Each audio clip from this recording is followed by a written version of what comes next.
Subscribe करिए हमारे channel target UP TET C TET को और बेल आइकन को दबाइए। हेलो फ्रेंड्स, मैं रेनू स्वागत करती हूँ आप सभी का आपके अपने channel target UP TET C TET में। दोस्तों, अगर आपने डीएलएड में एडमिशन ले लिया है और आप यहाँ पर ये जानने आए हो कि आपको क्या क्या पढ़ना है फर्स्ट सेमेस्टर में, तो यहाँ पर मैं पूरी चीजें आपको अच्छे से पूरा का पूरा जो सिलेबस है एक एक सब्जेक्ट में क्या क्या आपको पढ़ना है और पहले से क्या क्या चीजें आप पढ़ करके आए हो, ये सारी बातें मैं आप लोगों को बताऊंगी। और 2 साल के कोर्स में कौन सा पेपर कितने नंबर का है, किस प्रकार से प्रैक्टिकल में मार्क्स मिलते हैं, इसके अलावा कैसे आपको थ्योरी में मार्क्स मिलते हैं, ये सारी बातें मैं बताऊंगी आप लोगों को। और ऑलरेडी मैंने एक वीडियो बना रखी है जिसमें मैंने बहुत सारी बातें आप लोगों के 2 साल के कोर्स के बारे में की है।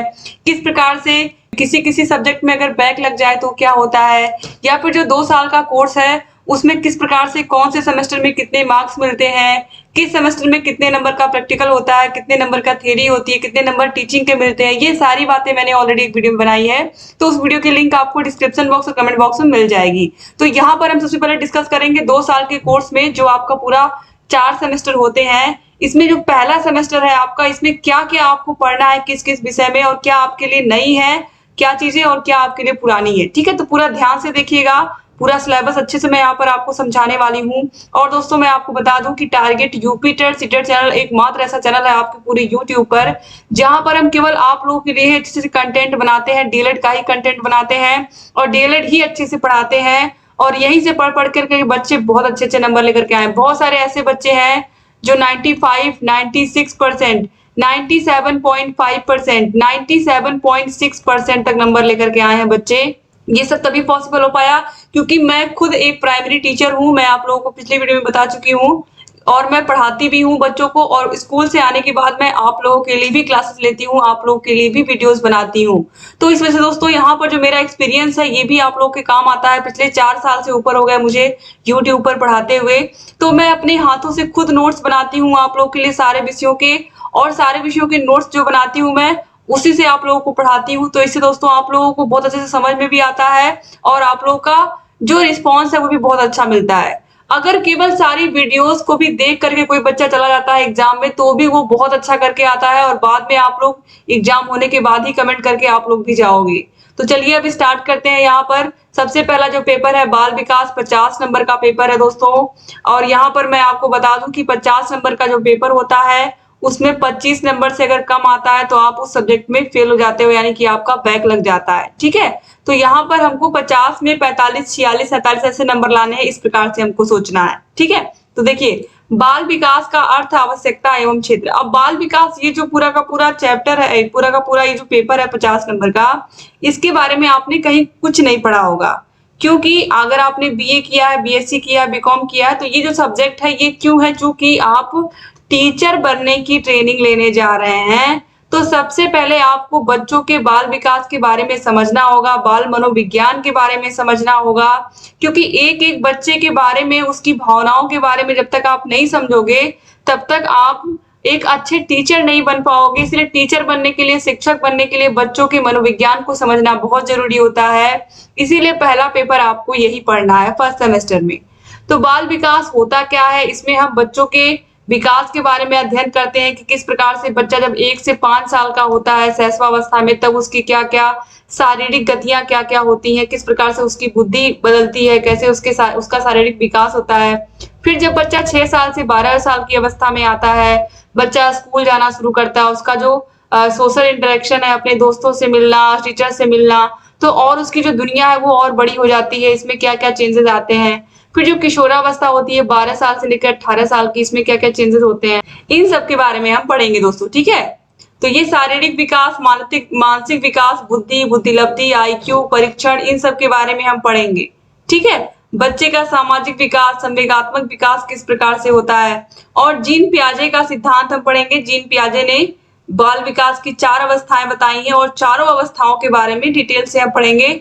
और ये जो पूरा का पूरा पेपर है चूंकि नया है और बहुत बहुत आसान है, क्योंकि मैंने बहुत आसान भाषा में ऑलरेडी पहले भी पढ़ाया है और फिर मैं आप लोगों को ये अच्छे से पढ़ाऊंगी। ठीक है, देखिए, भाषा विकास, बच्चा किस प्रकार से पहले जब वह जन्म लेता है तो कैसे वह केवल रोता है, फिर धीरे धीरे उसको कुछ कुछ वर्ड जैसे कि पापा बोलना शुरू करता है, माँ बोलना शुरू करता है, बाबा बोलना शुरू करता है, धीरे धीरे वो सेंटेंस बनाने शुरू कर देता है जब शब्दों को वह सीख जाता है। तो ये सब चीजें हम पढ़ेंगे। सृजनात्मकता क्या होती है, जो क्रिएटिव चाइल्ड होते हैं, जैसे कोई बच्चा गाने में अच्छा है, कोई ढोलक बहुत अच्छा बजाता है, कोई बच्चा किसी भी फील्ड में अच्छा है, चाहे वो स्पोर्ट हो, चाहे वो सिंगिंग, डांसिंग, कोई भी हो, तो ये सब बच्चों को हम सृजनात्मक बच्चे भी कहते हैं।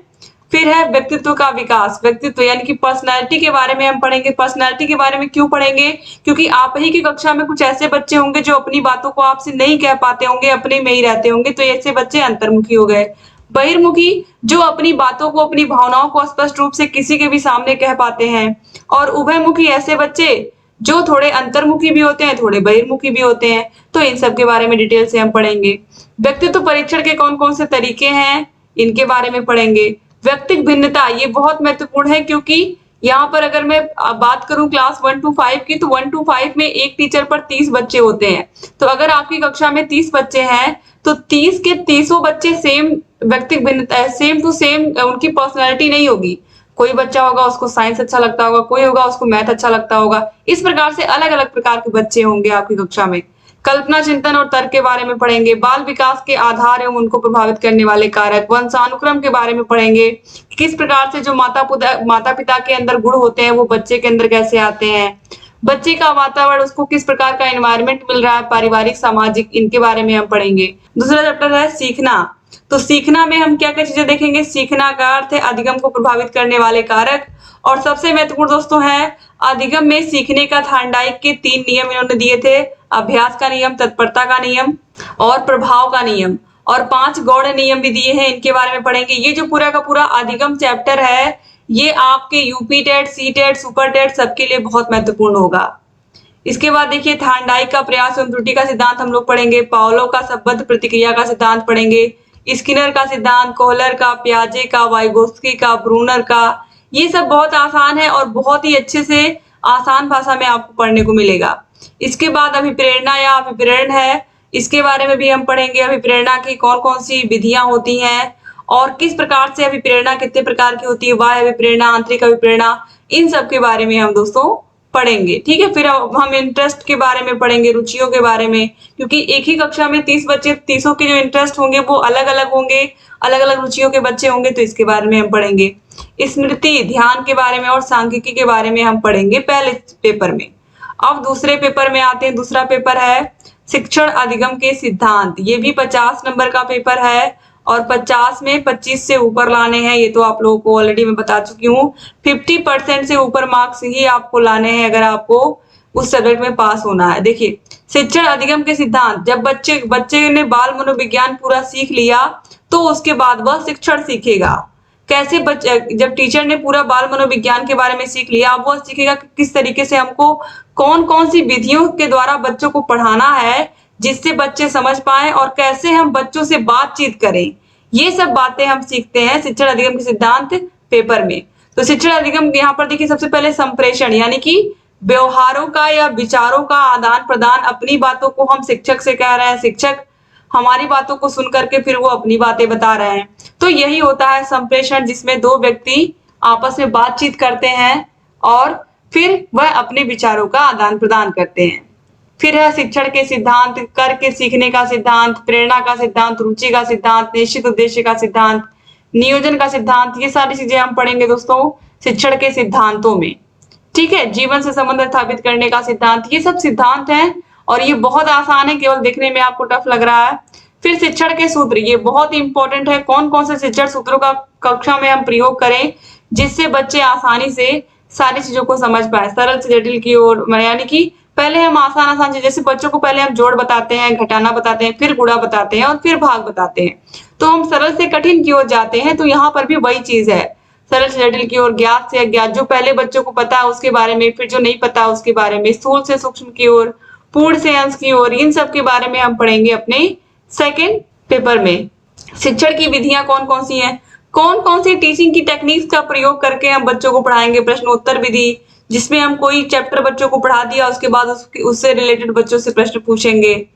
विवरण प्रविधि, वर्णन प्रविधि, व्याख्यान प्रविधि, इन सब के बारे में हम पढ़ेंगे। कहानी कथन प्रविधि, ये बहुत इंपॉर्टेंट है क्योंकि क्लास 1 to 5 को पढ़ाने के लिए ही आप ट्रेनिंग ले रहे हो, तो क्लास 1 to 5 में बच्चों को कहानियां सुनना बहुत पसंद होता है, तो कहानी कथन विधि अच्छे से हम पढ़ेंगे इसके बारे में। ठीक है, फिर शिक्षण की नवीन विधाओं में है बाल केंद्रित शिक्षण, यानी कि आज की जो शिक्षा है, जो बच्चों को हम पढ़ा रहे हैं वो बाल केंद्रित ही है, बच्चों की रुचियों को ध्यान में रख करके ही पढ़ाया जाता है। तो ये सारी चीजें हम यहाँ पर सीखेंगे। ठीक है, इसके बाद यहाँ पर देखिए उपचारात्मक शिक्षण है और निदानात्मक शिक्षण है, जो कि बहुत आसान है। फिर बहुकक्षा और बहुस्तरीय शिक्षण क्या होते हैं, जो कि प्राइमरी में आपको पता है मैक्सिमम स्कूल ऐसे होते हैं जहां पर टीचरों की संख्या नहीं होती है, तो एक टीचर कभी कभी क्या होता है 1 2 3 तीनों कक्षाओं को एक ही टीचर पढ़ा रहा है, या 4 5 को एक ही टीचर पढ़ा रहा है, तो ये सब बहुकक्षा शिक्षण में आते हैं। फिर इसके बाद सूक्ष्म शिक्षण एवं शिक्षण के आधारभूत कौशल के बारे में हम पढ़ेंगे सेकंड पेपर में। ठीक है, और फिर उसके बाद दोस्तों देखिए शिक्षण अधिगम सामग्रियां कौन कौन सी होती हैं जिनका प्रयोग करके हम क्लास में बच्चों को पढ़ाते हैं। जैसे हम चार्ट का प्रयोग कर रहे हैं, ग्लोब का प्रयोग कर रहे हैं, चौक का प्रयोग कर रहे हैं, डस्टर का प्रयोग कर रहे हैं क्लास में। ठीक है, कोई प्रोजेक्ट बना करके लेकर के आए हैं, बच्चों को समझा रहे हैं, लैपटॉप का प्रयोग करके बच्चों को अलग अलग प्रकार के चित्रों को दिखा रहे हैं। तो ये सब शिक्षण अधिगम की सामग्रियां हो गई जिनकी मदद से हम बच्चों को आसानी से सिखा पाते हैं। जैसे गत्ते से हमने कोई चीज बना ली है, या कंकड़ पत्थर से, या फिर पेड़ों की पत्तियों से कुछ बच्चों को हम सिखा रहे हैं, तो ये सब शिक्षण अधिगम सामग्रियां हैं, इनके बारे में भी हम पढ़ेंगे। ठीक है, इसके अलावा computer, television, DVD, video, CD, इनका प्रयोग करके बच्चों को हम कैसे पढ़ाते हैं, टेप रिकॉर्डर का प्रयोग करके कैसे पढ़ाते हैं, ये सब हम सीखेंगे। ठीक है, उत्तम शिक्षण अधिगम की विशेषताओं के बारे में हम पढ़ेंगे। उसके बाद अब हम आते हैं पेपर नंबर 3 यानी कि विज्ञान पर। विज्ञान दोस्तों बहुत आसान है, ये सब जो आप लोगों ने क्लास 1 to ईयर्स में पढ़ा है वही सारा साइंस यहाँ पर है। सजीव वस्तुएं जिनमें जान होती है उनके बारे में हमको पढ़ना है, निर्जीव वस्तुओं के बारे में पढ़ना है। वनस्पति जगत में आप देखिए पौधे, पौधों के विभिन्न भाग कौन कौन से, जड़ है, तना है, पत्तियां हैं, उनके बारे में डिटेल से हम पढ़ेंगे। पौधों में प्रजनन किस प्रकार से होता है, लैंगिक प्रजनन और अलैंगिक प्रजनन के बारे में हम पढ़ेंगे। एक फूल के कौन कौन से भाग होते हैं, परागण, निषेचन के बारे में हम पढ़ेंगे। ठीक है, फिर भौतिक मापन फिजिक्स में अगर हम आए तो यहाँ पर आप देखिए आवश्यकता एवं विधियां, स्टैंडर्ड एमकेएस पद्धति के बारे में हम पढ़ेंगे, एसआई पद्धति के बारे में पढ़ेंगे। ठीक है, फिर फिजिक्स में देखिए यहाँ पर अब आपको मैंने कल की वीडियो में भी बताया था, अगर आपने पिछली वीडियो देखी है जो आप लोगों को मैंने सिलेबस का बताया था, उसमें मैंने बताया है कि फिजिक्स, केमिस्ट्री और बायो तीनों से आते हैं साइंस में प्रश्न। फिजिक्स से भी आएंगे, केमिस्ट्री से भी आएंगे, बायो से भी आएंगे। तो गति क्या है, गति के नियम, गति के प्रकार, बहुत आसान है दोस्तों। रेखीय गति, वृत्तीय गति के बारे में हम पढ़ेंगे। और फिर उसके बाद यहाँ पर आप देखिए पदार्थ की अवस्थाओं, ठोस, द्रव, गैस के बारे में हम पढ़ेंगे। आप सोच सकते हो कि कितना आसान है साइंस, अगर आप अच्छे से पढ़ करके आए हो तो बहुत आसान है आप लोग के लिए फर्स्ट सेमेस्टर में साइंस सब्जेक्ट। ठीक है, अब इसके बाद यहाँ पर हम देखेंगे मैथ में क्या क्या पढ़ना है। मैथ भी बहुत इजी है फर्स्ट सेमेस्टर का।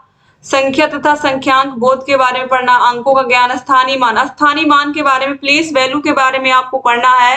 गुणा और भाग किस प्रकार से संकल्पनाएं होती हैं, क्योंकि क्लास 1 to 5 को ध्यान में रखते हुए पहले आपका जो पेपर है वो आपके साइंस और मैथ का वो बहुत ईजी रहेगा। ठीक है, गणित की संकल्पनाएं और संक्रियाएं, जोड़ घटाना, गुणा भाग के बारे में हम पढ़ेंगे। ठीक है, इसके बाद हम एलसीएम और एचसीएफ के बारे में पढ़ेंगे। यहाँ पर आप देखिए एलसीएम और एचसीएफ के बारे में पढ़ेंगे, लासा और मासा के बारे में पढ़ेंगे। तो आप सोचिए कितना आसान है। इसके बाद यहाँ पर परसेंटेज के बारे में थोड़ा बहुत पढ़ेंगे। फिर अवर्गीकृत आंकड़ों का पिक्टोग्राफ के बारे में पढ़ेंगे। ठीक है, सजातीय और विजातीय, बीजगणित के बारे में भी थोड़ा सा, हम अलजेब्रा के बारे में भी पढ़ेंगे इसमें। और उसके बाद तलखंड, बिंदु रेखा, वक्र रेखा खंड, किरण तथा कोण की संकल्पना भी हम देखेंगे। और फिर पटरी और प्रकार की सतह से बच्चों को, चूंकि ये सब हम बनाने को देते हैं क्लास 1 to 5 के, तो यहाँ पर ये तो चीजें रहनी ही चाहिए थी इसमें सिलेबस में। तो 60 अंश का कोण हम कैसे बना सकते हैं पटरी और प्रकार की सतह से, 90 अंश का और 120 अंश का, बहुत आसान है। तो इन सब के बारे में पढ़ेंगे हम। कोण के बारे में पढ़ेंगे, न्यून कोण किसे कहते हैं, सम कोण किसे कहते हैं, अधिक कोण किसे कहते हैं, इन सब के बारे में पढ़ेंगे हम। त्रिभुज, आयत, वर्ग के बारे में पढ़ेंगे बस। इसके बाद यहाँ पर आप देखिए ये पूरा मैथ का सिलेबस बहुत ही आसान है फर्स्ट सेमेस्टर का, और खत्म भी हो गया। अब यहाँ पर सामाजिक अध्ययन पर आते हैं दोस्तों। यहाँ पर मैं आपको बता दूं कि साइंस और मैथ जो है ये 25-25 नंबर के पेपर है। यहाँ पर देखिए 25 नंबर का पेपर है और 12 नंबर से ऊपर आपको लाने हैं, वरना बैक लग जाएगा, यानी कि आप फेल हो जाओगे इस सब्जेक्ट में। तो 25 नंबर के जो पेपर होते हैं उनमें बहुत बच के रहना होता है, मैक्सिमम बैक इन्हीं सब्जेक्ट में लगता है। फिर इसके बाद देखिए सामाजिक अध्ययन विषय, सामाजिक अध्ययन विषय में हमें देखिए हिस्ट्री के बारे में भी पढ़ना है, ज्योग्राफी के बारे में पढ़ना है, सिविक्स के बारे में भी पढ़ना है। तो इतिहास का अर्थ के बारे में जानेंगे और प्राचीन इतिहास के बारे में हम जानेंगे। इसमें कौन कौन से यात्री आए थे भारत में, उन्होंने कौन कौन सी किताबें लिखी थी, इन सब के बारे में पढ़ेंगे हम। पृथ्वी पर मानव की उत्पत्ति किस प्रकार से हुई, किस प्रकार से उसका विकास हुआ, पाषाण काल, प्रस्तर काल के बारे में हम पढ़ेंगे। नदी घाटी, सिंधु घाटी सभ्यता के बारे में पढ़ेंगे, मेसोपोटामिया की सभ्यता के बारे में, मिस्र की सभ्यता के बारे में पढ़ेंगे इसमें हम लोग। फिर वैदिक काल, पूर्व एवं उत्तर वैदिक काल के बारे में पढ़ेंगे, महाजनपद काल जो अलग अलग बनाए गए थे, ठीक है, भारत के प्रारंभिक 16 जनपदों का उल्लेख, मगध का साम्राज्य, सिकंदर का आक्रमण, ये सब पढ़ेंगे हम। उपनिषद काल के बारे में, जैन और बौद्ध धर्म के बारे में पढ़ेंगे हम। सौर मंडल, ग्रहों के बारे में, उपग्रह, क्षुद्र ग्रह, आकाश गंगा, उल्का पिंड, इन सब के बारे में पढ़ेंगे। मानचित्र के बारे में पढ़ेंगे और अक्षांश और देशांतर रेखाओं के बारे में पढ़ेंगे। फिर पृथ्वी का कटिबंध, गोलार्ध और ध्रुवों के बारे में पढ़ेंगे। दोस्तों ये सब बहुत आसान है। पृथ्वी की गतियां, महाद्वीप, महासागरों के बारे में भी पढ़ेंगे, ठीक है। और नासा और इसरो के बारे में भी पढ़ेंगे, खगोलीय संगठन जो है, इन सब के बारे में पढ़ेंगे। और फिर ग्रामीण जीवन के बारे में, पंचायती राज व्यवस्था, यानी कि यहाँ पर सिविक्स भी यहाँ पर इसी में इंक्लूड है। नगरीय जीवन के बारे में पढ़ेंगे, ठीक है, यानी कि जो शहर का जीवन होता है किस प्रकार का होता है, इन सब के बारे में पढ़ेंगे। फिर यातायात और सुरक्षा के बारे में पढ़ेंगे। और उसके बाद दोस्तों देखिए फिर यहाँ पर हम हिंदी पर आते हैं। तो हिंदी में देखिए, हिंदी भाषा में ध्वनियों को सुनकर समझना, हम शुद्ध उच्चारण करना, देवनागरी लिपि के बारे में पढ़ेंगे, स्वर व्यंजन के बारे में पढ़ेंगे। बहुत आसान है, मैं कह तो रही हूँ आप लोग का, ये भी 25 नंबर का पेपर है दोस्तों, ठीक है, हिंदी आपका। और 12 से ऊपर लाने हैं, ऑलरेडी बता चुकी हूँ। विलोम शब्द, तुकान शब्दों के बारे में पढ़ने को मिलेगा, अल्प विराम, अर्थ विराम, पूर्ण विराम, प्रश्नवाचक चिन्ह, इन सब के बारे में पढ़ेंगे हम। अवतरण चिन्ह के बारे में पढ़ेंगे।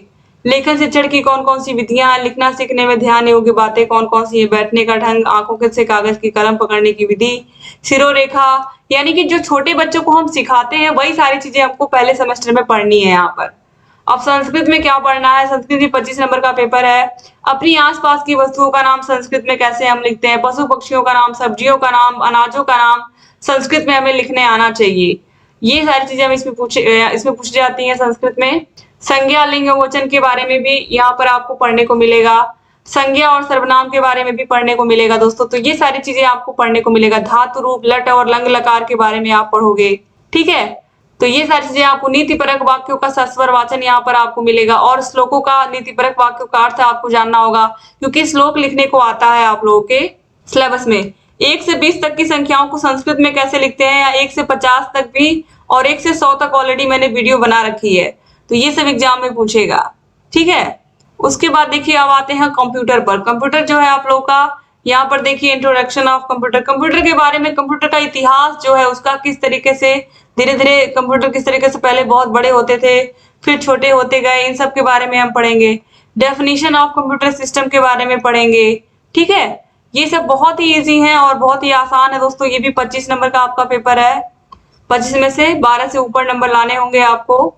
और यहाँ पर आप देखिए uses and application area of computer के बारे में पढ़ेंगे। हार्डवेयर, इनपुट डिवाइसेस में कीबोर्ड के बारे में, माउस के बारे में, ट्रैक बॉल के बारे में, लाइट पेन, इन सब के बारे में पढ़ेंगे हम। सीपीयू के बारे में पढ़ेंगे, ठीक है। और ये सारी चीजें आप कंप्यूटर में पढ़ोगे। आउटपुट डिवाइसेस के बारे में पढ़ोगे आप। आउटपुट में वीडियो, प्रिंटर, ये सब आउटपुट में है। मेमोरी, यहाँ पर देखिए ये सारी चीजें आप पढ़ोगे जो पहले से थोड़ी बहुत आपको जानकारी होगी कंप्यूटर की। तो ये सारी चीजें आप कंप्यूटर में यहाँ पर पढ़ने वाले हो, ठीक है। तो इस तरीके से दोस्तों यहाँ पर आप देखिए सारा का सारा जो सिलेबस है उसको मैंने डिस्कस कर दिया। तो उम्मीद करती हूँ कि आपको सिलेबस समझ में आया होगा। चैनल को अगर सब्सक्राइब नहीं किया तो प्लीज सब्सक्राइब कर दीजिए target UP TET CTET channel को। और मैं हूँ आपकी रेनू मैम, और लगातार मैं आप लोग के लिए वीडियोस लेकर के आती रहती हूँ और आगे भी आती रहूंगी। वीडियो को शेयर करना मत भूलिएगा। और आप लोग कमेंट करिए कि क्लास कब से स्टार्ट की जाए। जब से आप कहोगे तब से फर्स्ट सेमेस्टर की क्लासेस को हम स्टार्ट कर देंगे, और वो भी हाथों से लेकर के आपको पढ़ाएंगे।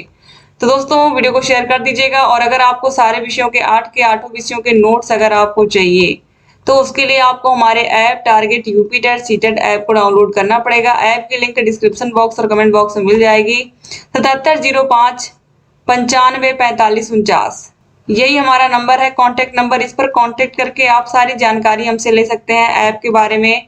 ऐप में आपको सारे विषयों के नोट्स हम देते हैं पीडीएफ के फॉर्म में। सारे विषयों के चैप्टर वाइज टेस्ट देते हैं, डाउट आपके क्लियर करते हैं। और सारे विषयों के आपको राजन सीरीज जो आती है मार्केट में और पवन सीरीज जो आती है उसको पूरा हम सॉल्व करवाते हैं। तो अलग से आपको बाजार से कुछ भी खरीदने की जरूरत नहीं है, आप केवल इस चैनल पर ट्रस्ट करके चलिए और आप देखोगे आपके फर्स्ट सेमेस्टर में बहुत अच्छे नंबर आएंगे।